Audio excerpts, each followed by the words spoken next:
Itu dari bentuk pemeriksaannya, dari bentuk alatnya. Nah, tadi ada yang Mbak Rini bilang, USG ada lagi yang dibedakan berdasarkan tingkat kecanggihan teknologinya.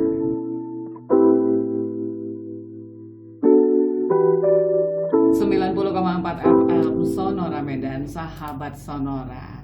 Seperti yang sudah dijanjikan, hari ini di hari Rabu, semangat menggebu, no halu-halu ya. Kita bakal ngomongin soal USG dengan Kak Meilani Fabiola Harahap, founder Karin Kehandiran. USG ya, ultrasonografi. Penting gak sih? Penting dong. Kalau ditanyain penting gak sih? Penting dong. Tapi seberapa pentingnya ini ya, bakal itu dia kita yang bahas. mau kita bahas ya. Iya. Apa sih sebenarnya ultrasonografi itu, kami? Ultrasonografi itu adalah metode pemeriksaan kehamilan ya pada ibu hamil dengan menggunakan teknologi gelombang suara. Makanya kan sono ya. Gelombang suara yang dipantulkan menjadi dalam bentuk gambaran. Gitu. Jadi gelombang suara yang disampaikan ke perut ibu itu kan sampai kepada janin melalui air ketuban. Kemudian nanti dipantulkanlah bayangannya, pencitraannya di layar monitor. Jadi dokter bisa melihat dengan lebih jelas ya kondisi di dalam rahim ibu, termasuk juga kondisi janin ibu.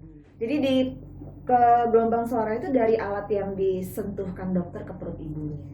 Pasti jauh ya, karena sonografi ya. Kalau dekat sinigrafi. Oh ya, benar juga. Nggak kepikiran ya. Ada yang katanya 3 dimensi lah. Sekarang malah 5 dimensi loh. Tapi sebenarnya selain dari yang 5 dimensi tadi, sebenarnya ada juga sih 2 jenis ultrasonografi, itu yang transvaginal sama yang di luar, yang dari perut. Ada yang transvaginal, ada yang abdominal. Okay. Nah, itu juga USG Mbak Rin. Jadi kalau yang transvaginal itu bentuknya panjang ya, dan itu dimasukkan, namanya aja udah ketahuan ya, dimasukkan ke dalam liang vagina. Gitu. Perbedaannya dari metode pemeriksaan ya. Kalau yang transvaginal itu dimasukkan dari dalam liang vagina sampai di depan mulut rahim. Jadi tidak jauh berbeda dengan yang abdominal, dia tetap menggunakan gelombang suara Mbak Rin. Jadi ketika dokter memasukkan alat tadi ke dalam vagina ibu, maka dokter akan bisa melihat bagaimana kondisi rahim ibu di dalam, sampai saluran tubanya juga bisa dilihat, dinding rahimnya bagaimana, ya kan? Kalau misalnya ada plasenta, ya itu bisa juga terlihat, bagian-bagian janin juga bisa terlihat.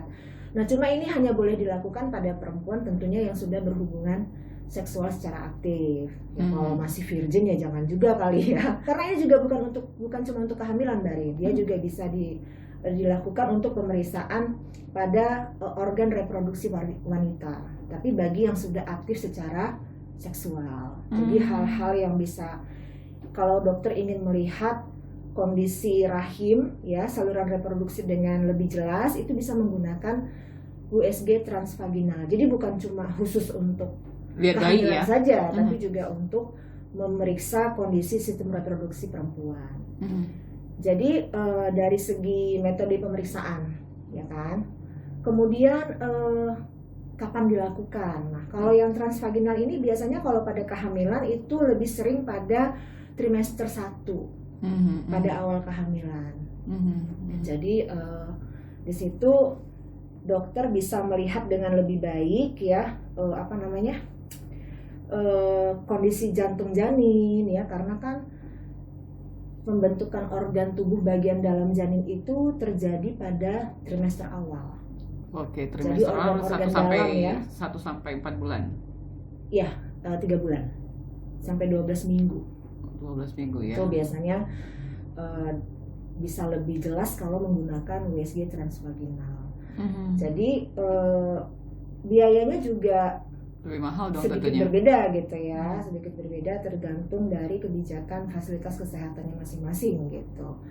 Dan dari segi kenyamanan juga pasti ya, kan tidak semua perempuan juga merasa nyaman alatnya masuk ke dalam organ reproduksi ya, ke dalam liang vagina. Itu dari bentuk pemeriksaannya, dari bentuk alatnya. USG ada lagi yang dibedakan berdasarkan tingkat kecanggihan teknologinya. Mulai dari yang 2 dimensi, 3 dimensi, 4 dimensi, 5 dimensi gitu ya. Nah itu sebenarnya lebih kepada tingkat kecanggihan teknologinya Mbak Arin. Ya kalau dia 2 dimensi itu kan dia hanya hitam putih, ya kan, dan dia tidak bergerak. Ya. Kalau yang 3 dimensi tidak bergerak tetapi sudah berwarna, sudah lebih jelas gambarannya. 4 dimensi, 5 dimensi sudah bisa berputar-putar kan USG-nya ya, dari depan, lihat dari belakang gitu ya, lebih jelas, tampakannya juga lebih jelas. Bisa dari punggung dong kalau gitu. Ya dia memang bisa diputar gitu loh Mbak Arin, gambarnya bisa berputar gitu, seperti kayak kita nonton film. Nah nggak sama seperti kalau yang 2 dimensi dan 3 dimensi. Dan biasanya ketika pada awal pemeriksaan itu dokter biasanya masih menggunakan yang 2 dimensi, 3 dimensi. Nanti kalau misalnya terdiagnosis ya, terdeteksi adanya masalah pada kehamilan, baru dokter akan menggunakan USG yang lebih tinggi lagi teknologinya. Karena menggunakan teknologi yang lebih tinggi tentu akan lebih jelas ya tampilannya, apa yang terlihat di dalam rahim, plasenta ibu, bahkan bisa juga melihat tali pusatnya ya, aliran darahnya seperti apa, oksigen baik bagaimana gitu.